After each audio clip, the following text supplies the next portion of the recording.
Hey, our hub showed up, so let's get them installed quick. First, we have to make sure our spindle and our sealing area is clean. They ship these hubs with 2 different grits of emery cloth. Use them to clean this up. They also send a little bit of grease in order to lubricate your seal. The instructions state that you can lubricate the ID of the seal with the same lubricant installed in the hub, but they do not want you lubricating the spindle or the seal rides. First things first, let's make sure to check our spindle for excessive wear.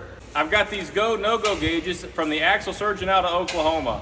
I know you've seen me use them in the past, but remember, if the spindle seats into the go, no-go gauge completely, then the spindle has been worn past 8 thousandths. This one does not fit into the gauge, and neither does the back one, so this spindle is good to go.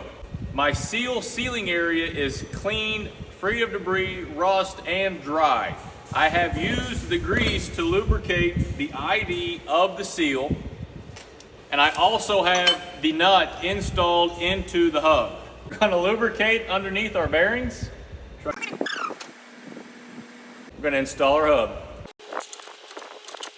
and tighten up your nut.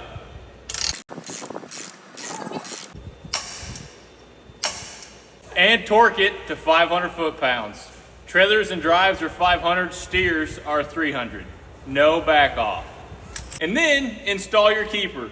There are 3 windows here that gives you an option of putting it in no matter where the nut ends up.